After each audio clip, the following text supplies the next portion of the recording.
নমস্কার বন্ধুরা, রিনাস কিচেনে আপনাদের সবাইকে স্বাগত। আজ আমি আপনাদের সঙ্গে শেয়ার করব দারুণ টেস্টি একটি টিফিনের রেসিপি। আপনারা যে কোনো সময়ে টিফিন হিসেবে খেতে পারেন। চা বসিয়ে দিয়ে কিন্তু এই টিফিনটা ঝটপট রেডি হয়ে যাবে। তার জন্য আমি নিয়েছি একটা বড় সাইজের আলু, আগে থেকেই সিদ্ধ করে রেখেছিলাম, আর 1 কাপ আটা। আটার পরিবর্তে আপনারা ময়দাও ব্যবহার করতে পারেন। আর নিয়ে নিলাম 1 চামচ জোয়ান। জোয়ানটাকে একটু হাতে ডলে নিচ্ছি বন্ধুরা। এরকম ডলে নিলে জোয়ানের ফ্লেভারটা কিন্তু খুব ভালো আসে, আর জোয়ান কিন্তু হজমে আমাদের সাহায্য করে। আর দিয়ে দিলাম অল্প পরিমাণে গোটা জিরে, অল্প পরিমাণে জিরে গুঁড়ো, ধনে গুঁড়ো, কাশ্মীরি লঙ্কার গুঁড়ো, গরম মশলার গুঁড়ো, আর একটা কাঁচা লঙ্কা কুচিয়ে, 1 চামচ কর্নফ্লাওয়ার, 2 চামচ চালের গুঁড়ো আমি দিয়ে দিলাম। দিয়ে স্বাদ অনুসারে লবণ দিয়ে দিলাম। দিয়ে এবার ভালো করে এগুলোকে মাখিয়ে নেব। আপনারা যদি মনে করেন যে একটু তেল দেব, তাহলে তেলও দিতে পারেন, তাতেও খেতে কিন্তু খুবই ভালো হবে। আমি কিন্তু তেল ব্যবহার করব না। দিয়ে দিলাম অল্প পরিমাণে হলুদ গুঁড়ো, আর অল্প পরিমাণে জল দিয়ে যতটুকু প্রয়োজন একটা ডো আমি তৈরি করে নেব। এইভাবে যদি টিফিন বানান, বাচ্চাদের স্কুলে কিংবা অফিসে কিংবা বিকেলবেলা অফিস থেকে ফিরে এসে চায়ের সাথে কিংবা সকালে এইরকম টিফিন খেতে কিন্তু খুবই ভালো লাগে। খুব সহজেই টিফিনটা রেডি হয়ে যায়। একটু আলু সিদ্ধ আগে থেকেই করে রেখে দেবেন, দিলেই কিন্তু টিফিনটা ঝটপট রেডি হয়ে যাবে। ডোটা আমার তৈরি হয়ে গেছে, ভালো করে মেখে নিয়েছি।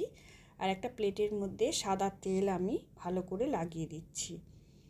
দিয়ে ডোটা দেখতেই পাচ্ছেন কিভাবে আমি মেখে নিয়েছি। শক্ত হয়নি, একটু নরম নরম মেখেছি, যাতে ডোটা শেপ দিতে আমার সুবিধা হয়। এবার হাত দিয়ে আমি ভালো করে চারিদিক একটু গোল শেপ দিয়ে দিচ্ছি। আপনারা আপনাদের পছন্দ মতন শেপ দিতে পারেন। একটা ছুরির মধ্যে আমি সাদা তেল লাগিয়ে নিচ্ছি। হাতের তেলটা আমি ভালো করে উপরে বুলিয়ে দিচ্ছি। দেখতেই পাচ্ছেন কিভাবে বুলিয়ে দিলাম। এবারে আমি একটা শেপ দিয়ে দিচ্ছি।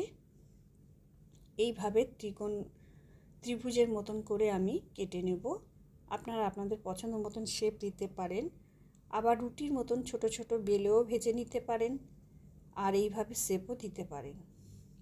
দেখুন, আমি এইভাবে ছোট ছোট করে কেটে নিয়েছি।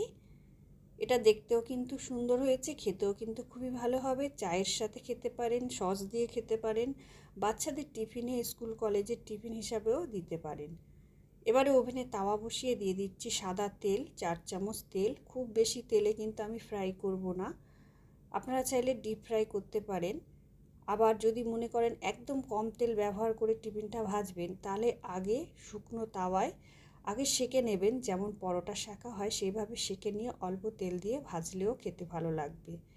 আমি কিন্তু একেবারে তেলের মধ্যে দিয়ে দিলাম। তেলটা আমি গরম করে নিয়েছি, খুব বেশি গরম করিনি। দিয়ে একে একে টিফিনগুলো দিয়ে আস্তে করে উল্টিয়ে দিচ্ছি। এক পিঠ আমার হয়ে গেছে। এইভাবে লো টু মিডিয়াম ফ্লেমে কিন্তু ভালো করে ভেজে নেব। যেহেতু চাল গুঁড়ো দিয়েছি, নরম ভাবটা থাকবে না, একটু মুচমুচে হবে খেতে। খেতে কিন্তু অসাধারণ হয় বন্ধুরা। চায়ের সাথে এইভাবে যদি টিফিন বানিয়ে খান, আর বাড়িতে যদি আলু সিদ্ধ থাকে, রেসিপিটা তৈরি করতে কিন্তু খুব বেশি সময় লাগে না, ঝটপট তৈরি হয়ে যায়। আর ভিডিওটা যদি ভালো লাগে বন্ধুরা, অবশ্যই একটা লাইক করবেন, আর চ্যানেলটা সাবস্ক্রাইব করে পাশে থাকবেন। এইভাবে টিফিন অবশ্যই বানিয়ে খাবেন, আর কমেন্টে জানাবেন কেমন